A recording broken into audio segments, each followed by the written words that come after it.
জি, আসসালামু আলাইকুম। আমি ওই যে দেশি মাছ খাওয়ার উদ্দেশ্যে বিল থেকে দেশি মাছ সংগ্রহ করা, দেশি কই, দেশি শিং, দেশি মাগুর এগুলি পুকুরে ছাড়লাম। বড় বড় মাছ, সম্ভবত এগুলির পেটে ডিম আছে।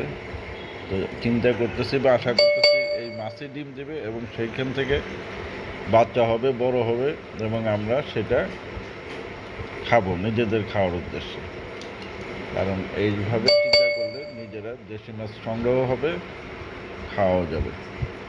এবং মাছগুলি বেশ কয়েকটা 5-6টা মাছ বেশ বড়, এবং শিং মাছগুলো অনেক বড় বড়, পেটে ডিম আছে। কই মাছগুলোর পেটে ডিম আছে, মাগুর মাছেরও পেটে ডিম আছে। এখানে প্রায় 10 কেজি মাছ আমরা বিল থেকে ধরা 10 কেজি মাছ আমাদের নিজস্ব পুকুরে ছাড়তেছি। এখন প্রবলেম হলো আমাদের দেশে যে ধরনের বা বিশ্বে যে ধরনের প্রচলিত নিয়ম, মাছের পেট থেকে ইঞ্জেকশন দিয়ে কীভাবে ডিম করে মাছের পোনা উৎপাদন করে, এই জিনিসটা একটা সমস্যাজনক ব্যবস্থা। এই ব্যবস্থাটা